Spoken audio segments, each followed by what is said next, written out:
Hello, I'm Krista McAllister, and welcome to Serious Leadership. Whether you are growing your business, growing your career, or possibly both, thank you for listening. So I'm excited to dive into everything cookies and building a franchise or business today with Bennett Maxwell, investor and chairman of the Dirty Dough franchise. Bennett, thank you so much for making time today. I'm super excited to be here. Thanks for having me on. I don't know how I start anywhere else other than the Dirty Dough concept.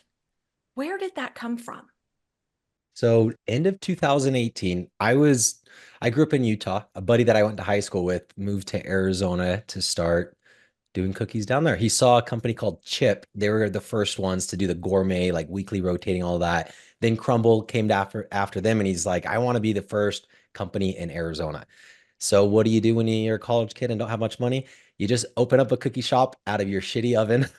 I remember visiting it the first time. I'm like, you're baking cookies and it's delivery only. So that's how it started. He posted saying, I need some money to open up the first storefront. So I invested in 2019. Storefront opened in 2020, March of 2020 of all months. And then towards the end of that year, actually at the very last week, I ended up purchasing it from him. So it was a one cookie store. Everything was done by hand. And I purchased it with the vision of franchising it. But before I franchised it, I knew I needed to greatly simplify the model. And what changes did you do to simplify? Because we all say we want to make the complex simple. Figuring out what levers to pull on to simplify that. What were some of those changes that you made? Biggest two in food, and in most businesses, I mean, it's your labor and your cost of goods.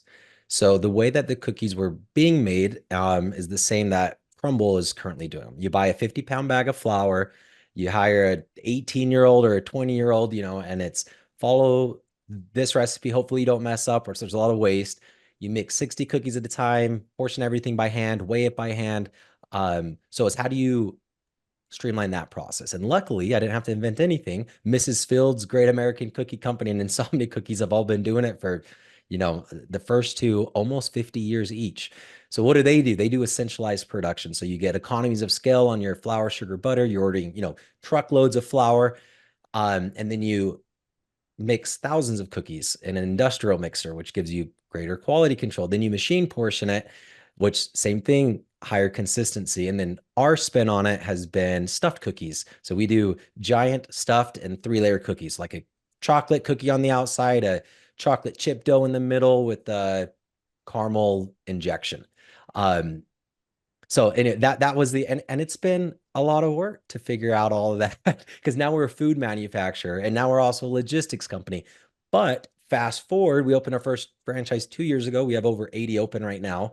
And I think a lot of that growth is because it's like 500 square feet, one employee, put a cookie in the oven, press start, not much else to it. That's a big decision point because you had already kind of vertically integrated into being a food manufacturer and then decided rather than opening all these myself, I'm going to franchise the concept. And there's two very distinct differences between being a franchisee and buying one that's all set up and done and being the franchisor where you got to have all those answers already. Yes, or at least you have to be close to finding. I'm I'll not going to tell you say. I've had all the answers, but yes, you're expected to know all of the answers. And I think it was probably about 3 years ago, I learned the difference between franchisee and franchisor. And also, franchisors, according to most of the franchisees, are the bad guys that are taking all your money and you're super rich and then you're like, oh, that is not the case.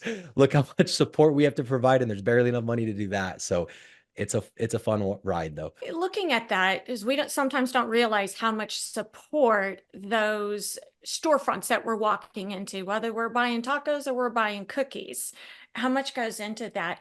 What are some of those systems that you've had to put in place? Because it's almost like you've got 80 different businesses that you're supporting. Yeah, so it's made it a lot harder on us as the franchisor, but when you compare us to somebody else where it's basically here's the recipe, go find your location, pay for all your own mixers, all your own training, do everything by hand, order your own ingredients. We've taken that from them. So a lot harder up front, but in creating that, I was creating that because I knew I was going to franchise. And with franchising, you get rapid growth, which then allows you to better utilize your food production equipment. For example, every cookie is the same, has been formulated to cook for the same time, temperature, and fan speed, and then we program the oven. So you could walk into any dirty dough, across 25 states, grab any cookie, put it in the oven, press start. I think that's the big one. But aside from that is simplifying any other processes. Like employees come in, here's your opening checklist. So it's like they're not going to forget anything as long as they do the opening checklist. A big portion of, I mean, last year we opened like 50 something stores. And that was due to having our admin portal that all our franchisees could go on, and there's 107 steps or however many steps. And it's every single thing from how to get on, DoorDash and your grand opening to your permits to your MEP and everything. So it allowed them, rather than calling us, what's the next step? It's just like, here's the steps. You download everything, you upload them here. And that made it a lot more simple. I think a lot of the issues or potential issues come from like, hey, I pay 3%. How's that being spent on marketing, advertising, brand, and technology? And you're like, until you get to 100 stores, 3% isn't that much because you have to pay for the website and the social media and the content creation and all of that. So there's always back and forth on how much support's being provided, how much money's there, and I'm learning it as I go. And I can tell early on it was all about the operational efficiencies. Before we grow, I've been waiting to use the pun. It's got to be cookie cutter. I've been holding that one in, Bennett. You've got that operational efficiency, and then you went to the next stage now of growth and growth mode and sales and marketing. How are you structured for one versus the other? Because those are two very different strategies, operational efficiency versus sales and marketing and growth. Yes. And I think me, not just with Dirty Dough, Mhm. but before this, I owned a solar company, and frequently run into sales ability being a little bit better than operational ability to keep up. So I focused more on the sales side and the capital raising side, and then hired in people on the operation side. And because it was so quick, like I bought a company, franchised it within a year, know nothing about food or franchising. So the first person, I guess the first major hire was the month we franchised, which was Jill Summer Hayes, the founder of Maui Wowie Smoothies and Coffee, been in the game for 40 years, grew her brand to 650 plus. So I've can't answer that question maybe as good as I should on the operations side, but it was you take operations, I take the sales. Other than early on, it was like, here's the vision of what we want to create in the operations, and being minimally involved and letting her, who's much better at it than me, run with it. It's my understanding you've always been really good at surrounding yourself with the right people. What have been some of those really key advisors or hires beyond Jill to say, I know I'm going to need this? Because often we're looking in the rearview mirror. I think I just ran over a few things on my car, says check engine light. I might need some help. Yeah. And you're being a bit more intentional about it and saying, I'm going to need this. Let's go get it. Absolutely. It started when I took a startup course, and this was after I exited solar, and I was, feeling great. I just sold my first company a few months prior, and then I go take this course, and I realize I don't know anything about business, at least about scalable business. I was a small business owner anyways. And I got taught about a board of advisors, and I'm like, that's interesting. I could go get top level people for no money and give them a fraction or, a percent and a half of equity of a company that's really not worth anything, because this was before we franchised. The guy teaching me about it, that's why I wanted to be our advisor, and I got him. He ran a company, IPO'd it for 30 plus billion dollars. I'm like, I need you. And then he brought on the second advisor, who was the owner of largest property management franchisor in the nation. So kind of got my business expert on the capital raising side, and he's 3 years later been the most valuable thing I've had. And then brought in a franchise expert, which then led to Jill. I was actually recruiting her to be an advisor. She ended up being CEO. Then in raising capital from the former CEO of Jimmy John's, Greg Majewski, he ended up coming on as an advisor. And then now he's been managing the company since December. And if all goes well, by the time this podcast is out, will be fully acquired. I mean, it should happen next week. Yeah. So that series of like, you get one person and kind of leverage them to get the next person, all while knowing if he opened up 2,000 restaurants in the last 25 years, he's going to be better at making decisions and running a company than I am. And I'm going to really use him as a mentor, even though he's my CEO. I'm going to tap into this a little bit because so often founders or early acquirers, you acquired the first one before it had been franchised, feel that they need to or want to, there's a stigma on, I need to be the CEO. And what I just heard was, you're not the CEO. Yeah, I mean, I don't know, maybe you can give me your opinion on it. Why do people want to be the CEO? I don't know. For me, it was like, because I've never been in the corporate world, I don't even know what a title, I don't put the values on the title, but I did put a value on bringing in someone very highly experienced and giving her the CEO title. Because if I'm selling, whether it's to investors or to franchises, like I need a good system with a good group of people, and people will trust someone that's been in the industry for 40 years or the CEO, former CEO of Jimmy John's, who's going to trust a door-to-door solar guy, So I looked at it as that's going to definitely fuel the growth from a sales perspective. Like people will trust that. Whether your title is a founder or chairman or investor or whatever, I haven't paid too much attention to it. For me, it was a relief on like, okay, I have somebody experienced. Maybe it's a little bit of insecurities of like, I know I'm going to make 1,000 wrong decisions, but if somebody else also agrees with me and we make the wrong decision together, hey, at least I had better inputs. So a little bit of it is like, I did want to take some pressure off myself to do everything. And it You don't worked. have, I love it. And you don't have to have all the answers. But what answers you come up with, you're coming up with them Yep. with more than one person. So if one person's wrong, we're all wrong. If one Yes. person's right, then we're all right. Yeah, it's a lot better to look back at a decision like, okay, not only did I make that the best decision based on the information I had, but we all did. And it happened to be a bad decision. But that's okay. Well, it's interesting because then it's what did we not see and could we have seen Yeah. it? Do you look back on any of those? What are maybe some things where you're going, we didn't see it or we made the decision based on the information we had? Oh yeah, there's 1,000 of those. I was talking about, the different major pivot points. I'm like, we've pivoted so much. I mean, starting out, we like when we brought on Craveworthy at the beginning of this year, the management group, I was vertically integrating everything. I wanted to own the facility, the equipment, all the employees. And we got went from 5 employees to 200 in under 2 years. It was just too much. Started buying trucks, shipping dough from Utah to Pennsylvania to Florida to California. And the first thing that they did is, no, we're not doing that anymore. We're going to have a co-packer and negotiate the same price that we have right now. But now we don't have all of the overhead, and then do the same thing with the logistics. So like that was one looking back. If I did it again, I wouldn't start trying to own everything and buying everything. Like find the people that are already doing what you're doing, like a real estate company. You could find a really good third-party real estate company that'll do all your site selection, help your franchisees. You don't pay them anything because they get paid commission. So it's just like a really good partnership, or you go hire a full-time employee and pay them 80 grand to do that. So the more you could find these other partnerships, the more I'm learning like you can grow with lower overhead. And it's not about your employee count. It's about your overhead compared to your revenues. You've got some knowledge around or some intention around what do I want to grow? Do you want to grow your employee base, your top line, your bottom line? There's different things that when we grow one, we're typically not growing and taking away the other. And you see that Yeah. impact on resources.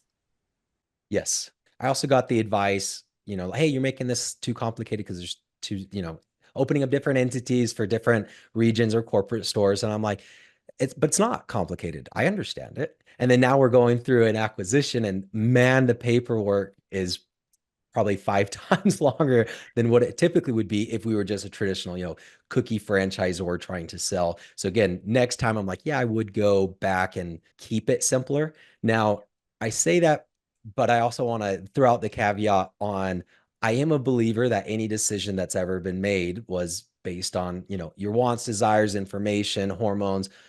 And if you rewind the clock, the universe to that same moment 1,000 times, you'll make this same decision 1,000 times over. And I mentioned that to look back and recognize changes going forward, but also, but not looking back with like, shit, I wish I regret doing that, or I'm embarrassed that I made the wrong decision.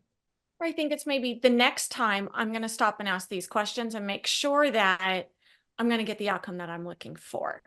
Because sometimes Yes. we don't have that outcome clear. And so we make the decisions maybe based on what we want right here, now, and today.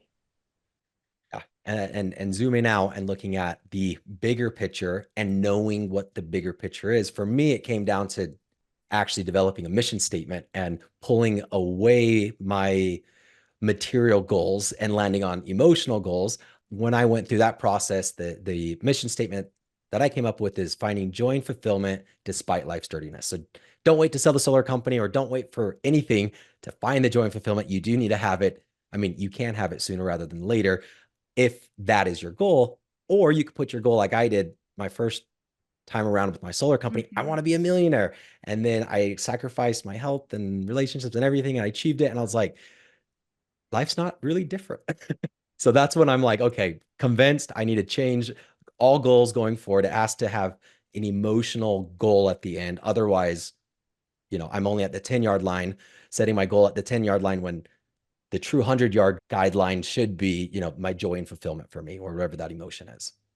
Since you put that into a mission statement, that's now a guiding light for your growth, for who you hire, for everything that you do.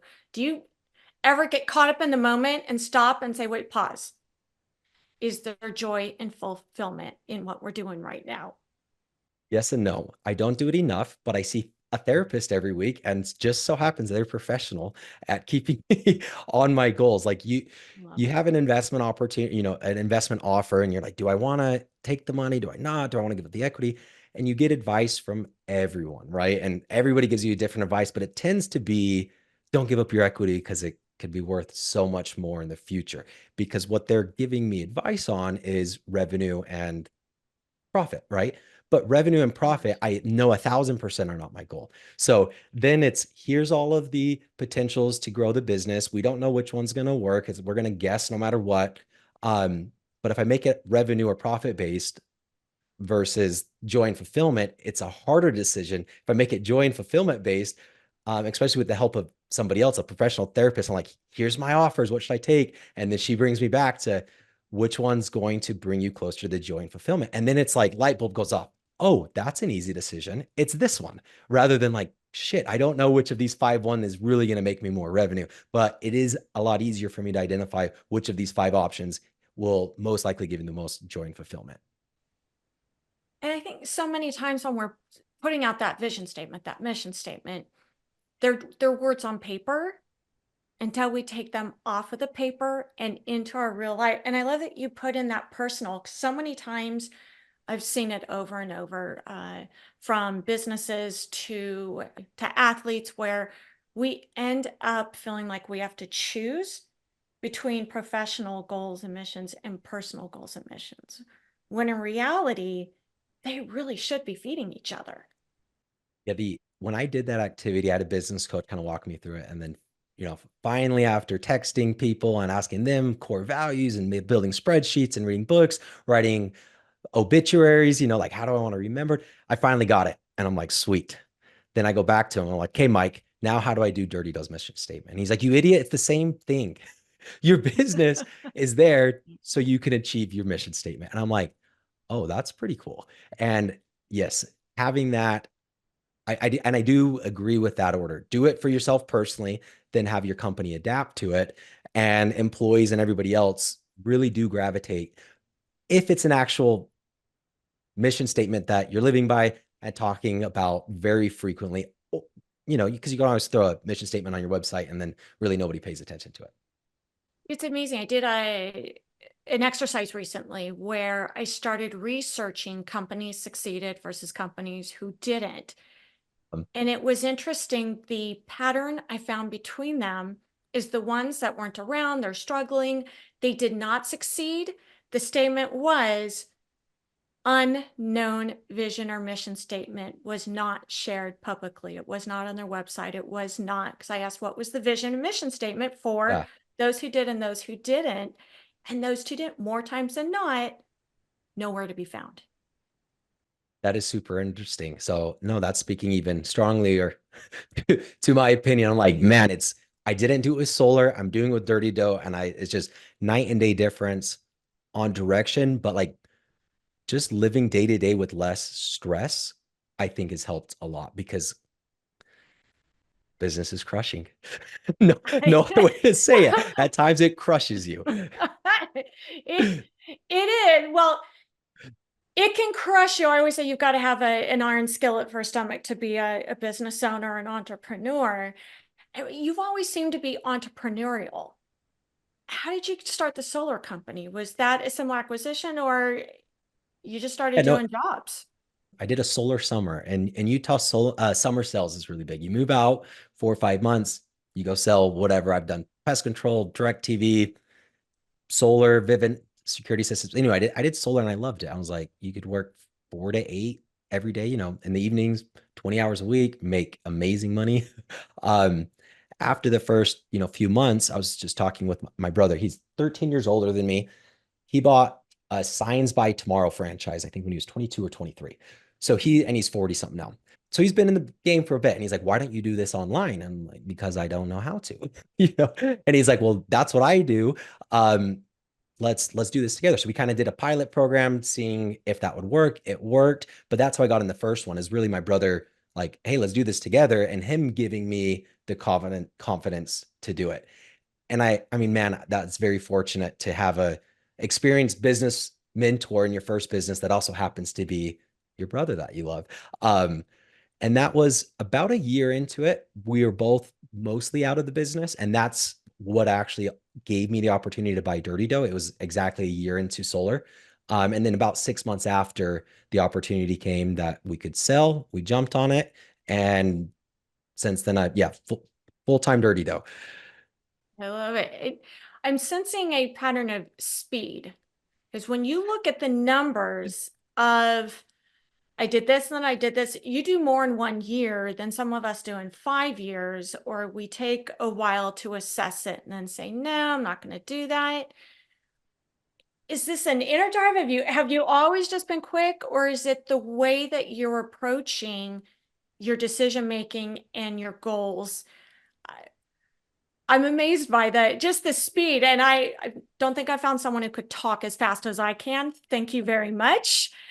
And I can see that you probably have this as a theme in your life of let's go, go, go, go, go.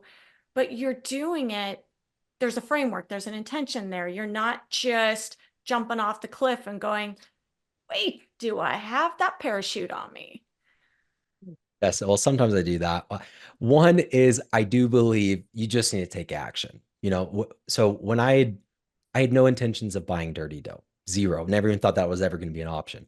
And when he told me he was selling it, by the time I bought it, less than a month passed. And most of the reason was because I listened to a podcast and it said true wealth is in buying real estate and businesses. And I, had a handful of rental properties, whatever. Never bought a business, never even considered it. But I've looked at it as this will be a great learning experience. And I was very fortunate. I think it's Rich Dad, Poor Dad. Mhm. Work to learn, not to earn in your 20s. So all those industries that I mentioned, I did that on purpose. First time I did pest control for a full summer, it was great. I think I was like 23 years old. I made $250,000. Why would I ever go do anything else? And I did something else because of the work to learn, not to earn. If I sell pest control for 5 more years, how much more am I going to learn about pest control, about sales, and about leadership from these leaders? Probably pretty minimal, right? You're going to learn, it's kind of the 80-20% principle. I'm going to learn 80% of what I'm going to learn with any industry or company in the first, 6 to 12 months. So every year I purposely switched and I always thought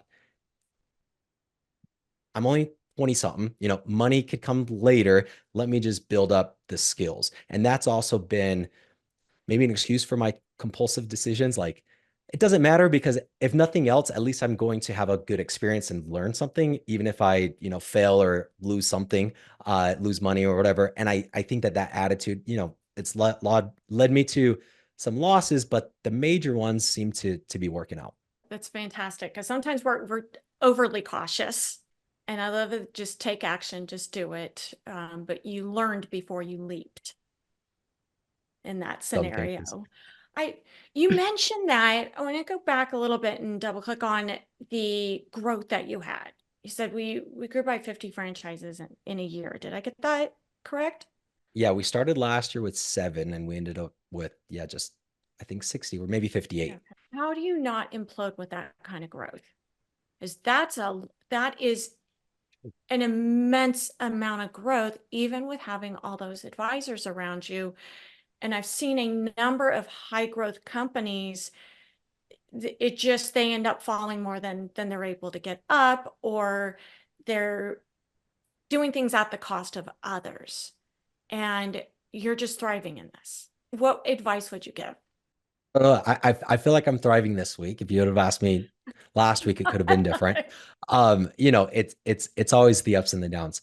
As far as the quick growth, I think the two things that allowed us to have that, not that the growth was perfect by any means. I just heard somebody who just raised 15 million. Anyways, he's like, I felt like my company was held together by duct tape until I hit about 100 million in revenue. And I was told that if I didn't feel that way, then I wasn't growing fast enough.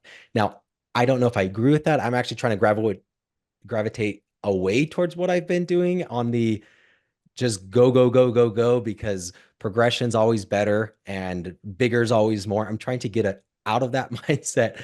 But I do think it's just jumping in and also not being like, what's the worst that can happen? Worst that can happen is I lose this money or you go bankrupt. But even then, it's like, do you have family? Do you have friends? Do you have skills that know how to make money?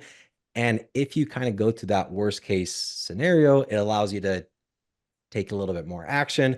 And then taking that action as far as opening up 50 stores in a year, I do think it came down to having a really good team and then obviously just a simple model. If, to open up 50 dirty does as far as cost wise or support goes, when each store only has 15 employees compared to Chick-fil-A that has like 70, we can open up 5 dirty does for the cost and the same employee count as Chick-fil-A. So that also made it a lot easier. You know your numbers and you know a lot of your competitors or those that you want to emulate. Um, there's a lot of benchmarking, a lot of Yeah. industry information. Was that something that you learned and you gathered early on, or that you've been pulling from your advisors? Because I can imagine the number of businesses out there who wish that they had that much information on similar business models and how has it been done before? What do I want to duplicate and what do I want to do differently?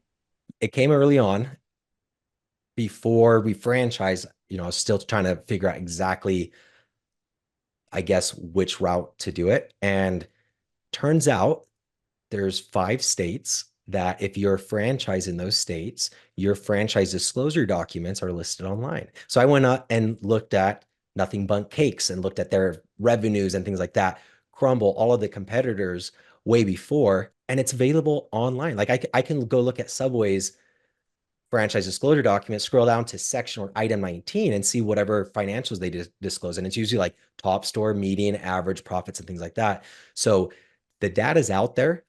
Sometimes it just takes a little bit, you have to dig through. Aside from that, when I was also searching for advisors, and I had a lot of other people in the dessert world that I just asked, can I see your franchise disclosure document? And they said, sure. I got Everbowl. Those guys helped me out, which is an acai concept.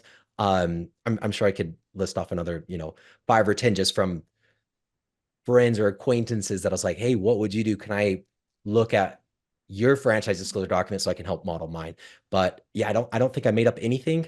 It was just piecemealing it together from everything else that already existed and trying to make it a little bit more cohesive. And I can imagine that as you're pulling that all together, you're deciding on your growth. Growth is usually never a straight line. It can be 2 steps forward, 3 steps back. You go off to the right and you know you need to be over on the left.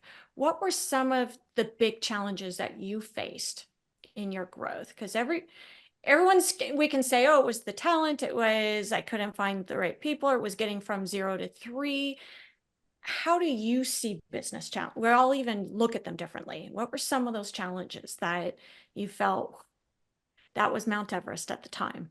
Yeah, I think the biggest challenge has been keeping on top of finances, especially because I made things a little bit too complicated with too many different verticals. And we've hired so many different third-party companies, and then outsource CFOs, and that has been, when you 20x your revenue in a year and a half, um, keeping up with that side is hard, but the hard part isn't so much keeping up with it, it's trying to make the best decisions possible when you don't have the best financials possible because you're growing so quickly. And then that, will typically correlate to, oh, well, you don't have as much as money as you need. Now you need to go raise more money. And that's been, I've never raised money in the past. Started raising 2 years ago, and we've raised just over 9 million. And figuring all of that out has been a huge challenge. And especially in the last 2 years, it's been a pretty difficult market, at least comparatively speaking, to raise capital. So where do you see, as an investor and chairman, you spend a lot of time fundraising. Has that been your main focus? How do you kind of keep your tabs on this or know what to do next when you're not the one running the business? And it's a big fear I hear from business owners and founders that if I'm not in their day to day and I'm not running it, what should that look like? Don't feel like, I mean, you talk with your CEO, they are in it. They update you on the decisions that need to be made, and then you talk about it back and forth. I don't think I need to talk to department heads and know every problem. I just need to know, are we moving our headquarters to Chicago or staying in Utah? Like the larger ones, I guess, per se. Aside from that, just we have a weekly meeting with all the department heads. Everybody goes through each of their thing, just staying updated on that. Again, I'm not meeting with any of them, but I stay updated, and then I'm like, oh, I don't like that, or I think we could do that better. Then again, reach out to the CEO. Hey, what do you think about this? And then if they're a good CEO, they're disseminating that down to the organization. That's helpful. And then you said that you're keeping a pulse on the finances. That seems to be that top priority for And you yes, when you're waking up every day. yes, and that is the one thing that, I don't have any financial background, but you just go figure it out, I guess. It's challenging. I mean, yeah, going forward, I'm like, I've learned so much on finances and balance sheets and P&Ls and all of that that I just didn't have that information going in. That's wonderful. And that's the Achilles heel of a number of founders, owners, CEOs. Most of us did not get a degree in accounting and finance, Yep. but the numbers drive the business. We can have the most amazing mission statement, but we've got to be able to provide the resources to do that. Looking at now growing two businesses, you've exited one, you've got a transaction in the process here. What advice would you give to other founders who are in that, trying to grow or trying to stay ahead of that success? What's that next? I'm not sure what I'm doing. I'm just making it up as I go. What advice would you give them?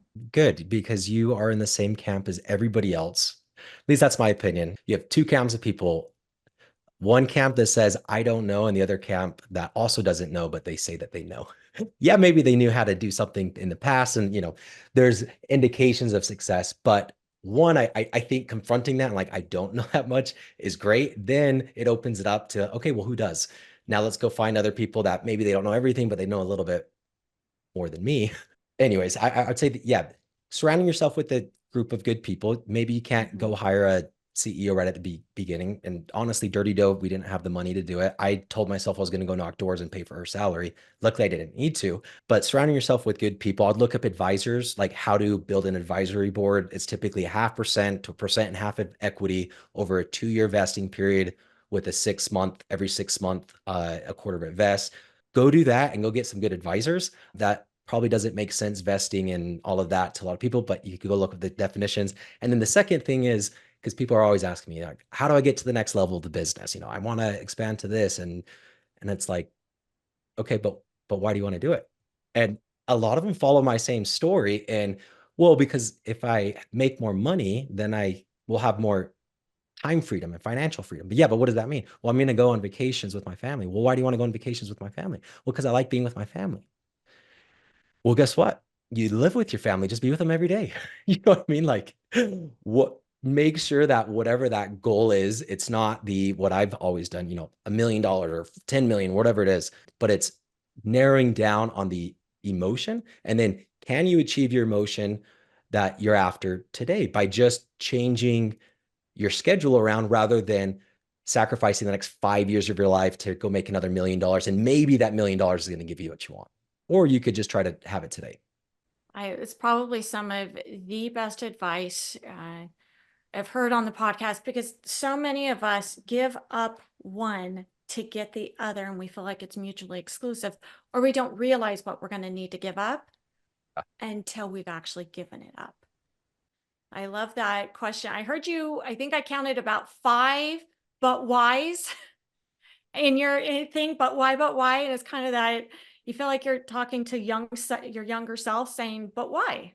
But That's why? that's what not only my younger self, but myself today, because I'm always, you usually stop, you're stopping short of what you actually want. So it's like, go to the actual end, whether or not it's the good or the bad, because I facing the but why, like, why can't I go buy this business? Because maybe it doesn't work out. And if it doesn't work out and you're signing all these personal guarantees, then that's not only bankruptcy for the company, but also personal. And then you're like, but why does that matter?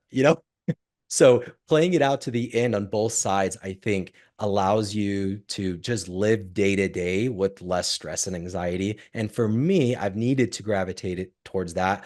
Otherwise, I don't know what else I would be doing to survive and get through all the stress. Yeah. Some of the self-care that we can do is stop doing what we're doing to cause the stress in the first place. Yes. All the massages and personal days are not going to repair when we go back and we put that same amount of stress on ourselves. It takes a lot to carry that weight of being a Yeah. business owner. You have stress. And what I've always done is, okay, well, I have stress today, but once we franchise, then we'll have revenue and then the stress will go away. Okay, well, that didn't happen. Well, once we open up our first franchise, then it'll go away. Once we sell our first 100 franchises, once we sell 300 franchises, once we open up 50 locations, and it's just so apparent that I've done that my whole life. It's always going to be just, if I fix my business, stress will go away. Or how about I just fix my mind and how it perceives stress? That way I'm not trying to fix my business every single second. And it's more, you know, rain or shine, I accept the circumstances and I know how to get through it, rather than, again, always just like, if I just change one more thing, that little goodie's just around the corner. We're chasing our tails when we're doing that. So I want to wrap it up, circling back to where we started, which is your mission statement. Give that to me one more time. I need joy and fulfillment despite life's dirtiness. And then I threw in myself and others in that order. I love it. Thank you so much for sharing, and that authenticity of where you came from, how you got there, what you learned from it. And I'm so excited to see where you're going to go with it. Bennett, thank you for joining me today, and all the best with your continued success. I appreciate you having me. Thank you.